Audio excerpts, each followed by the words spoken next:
I'm Dylan at Western Bikeworks. We're here talking today with Brian Lopes in town to do the Oregon Enduro Series at Mount Hood. So Brian, thanks for coming by. Yep. Really appreciate it. So you recently made the move to Intense in February from a long-term stint with Ibis. I wondered if you could talk a little bit about what it's like to be on a VPP bike. I actually rode probably the first VPP bikes, which were the Outland bikes, back when I was on Mongoose in like 96, I think it was.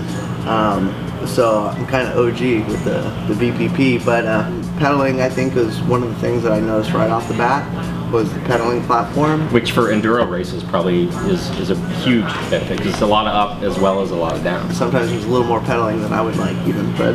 And I know Intense, like a lot of different companies, are committed to offering consumers and the racers a range of wheel sizes. You know, the 26 has kind of gone the way of the dodo for a lot of reasons.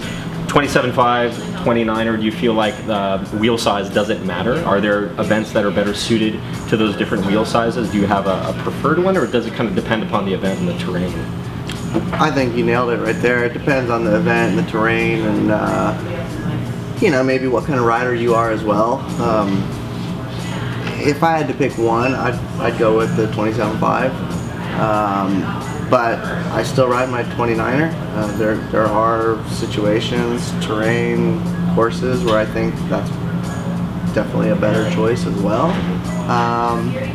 And I still ride a 26, you know, like my dirt jump bike here. I guess my 26-inch wheels are pretty much limited to pump track and dirt jump style these days. But so it's not going away completely. The 26? Yeah. I don't think it'll go away completely, especially in this realm, like dirt jump, pump track, you know, these guys that are, oh, my wife, or even like slope style guys. I think we'll always go with 26 because it's just easier to flick around and to do tricks and stuff like that. As you go with the bigger wheel, it's going to be harder to do all those stuff that the kids like to do, but I think for trail riding, and now you're seeing it even a little bit more with the downhill, it's kind of going to the 27.5. Yeah. And speaking of tricks and stuff, I know that, you know, you kind of have a second life as doing consulting and training with the Troy Lee Designs motocross team. So if you could talk a little bit about how skills from the motocross sector translate to cycling, because I know you've done a lot of motocross stuff yourself, but kind of the flip side of that is how do training on a mountain bike, how does that prepare the motocross racers or make them better prepared to win races?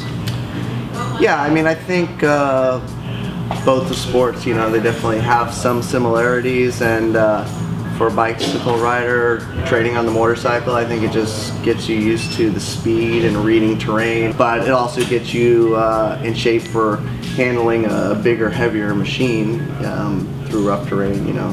Do you do a lot of endurance training? Do you get on a road bike to prepare for the enduro races? Because enduro events are a totally different animal than, you know, a 3-minute downhill run or something like that. So do you feel like you're incorporating the road bike or more like longer rides into your training a lot more than you used to?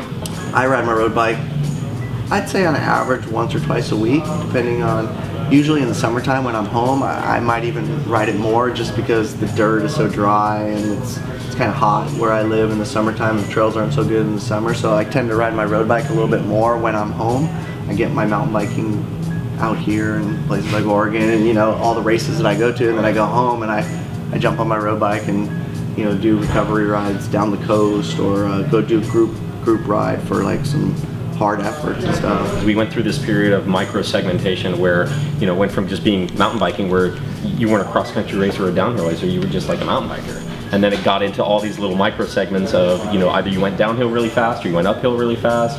And it seems like enduro was kind of coming full circle in that these are more complete athletes. It depends on, you know, your definition of enduro.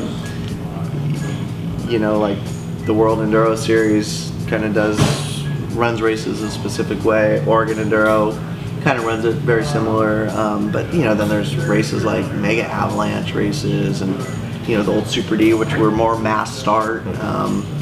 So I don't know, I think it's becoming so specialized, it's almost you know, some of these enduro races maybe are taking a little bit of the fun out of what enduro, I guess, at the beginning used to be called, but you definitely have to have, you know, some all-around skills. You can't just be a downhiller and you can't just be an XC guy. Yeah, fitness and technical skills for sure. Definitely. Yeah. Well, good luck this weekend. I really appreciate you coming by. Yeah, all right, thanks take a care, lot. bro. Yeah, appreciate it, man.